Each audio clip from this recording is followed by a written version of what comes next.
let's talk about Random Acts of Violence, which is a new horror film that's appearing on the streaming service Shudder, and it's directed by Jay Baruchel, who's well known from the Judd Apatow stable. He was in Knocked Up, and This Is the End. This is adapted, co-written by Baruchel from a self-reflexive horror graphic novel of the same name by Justin Gray and Jimmy Palmiotti, and it's about two comic book creators whose first big success, they're touring it on a signing tour, and it seemingly prompts a killing spree in line with the events in the comic. So in the film adaptation, Jesse Williams stars as Todd, who is the creator of Slasher Man, which is this, in fact, not just a one-off comic, but a long-running series.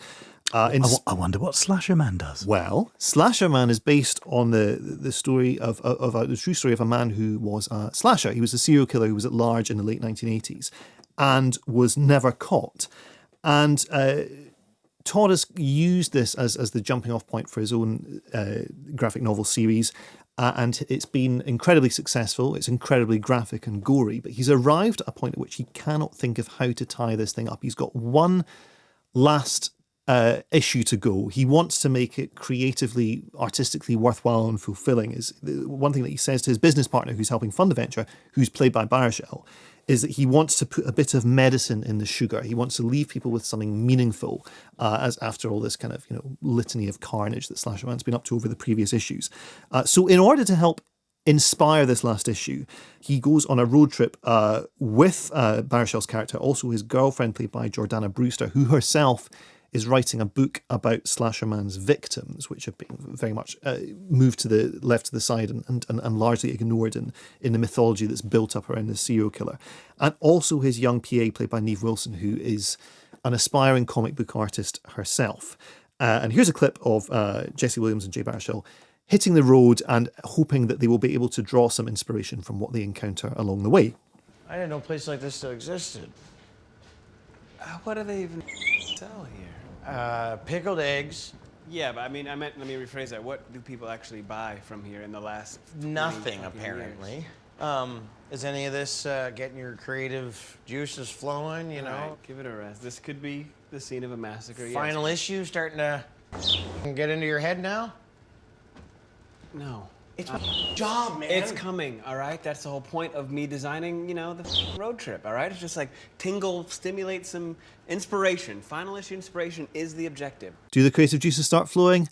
No, they do not. But what does start flowing is a lot of blood, because as happened in the original comic book, while they're on this trip, touring it around, doing radio interviews, doing signings, what seems like the original killer appears to be striking again with a series of crimes based on what Todd has written about in the comics. Now, what's really interesting about this film is that initially it seems to be setting itself up as a kind of a whodunit, because all four of the people on the road trip could potentially have a far-fetched but borderline plausible motive for rekindling these crimes, and it's very ambiguous about exactly what their motives are for going on the road trip. So maybe that's going on. They all seem to rule themselves out at one point, but then sometimes maybe they're not, or maybe there's two of them working in concert, or maybe something else is going on, or maybe that's not what's going on at all. And the film brings up these issues of is it possible to be to depict something artistically without endorsing it in a way? At one of the signings,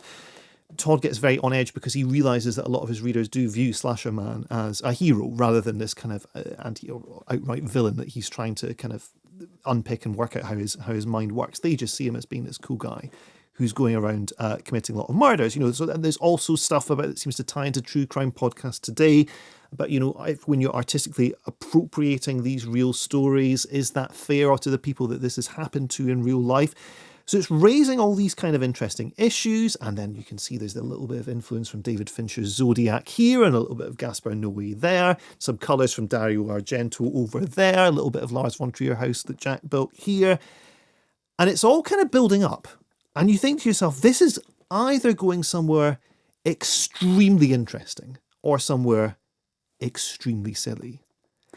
And heartbreakingly, it's the second. Do you know what? It's kind of to quote somebody who contacted us earlier in our top 10. It's like somebody saying, Listen, I've got 3 really interesting things to discuss through the medium of horror in a film.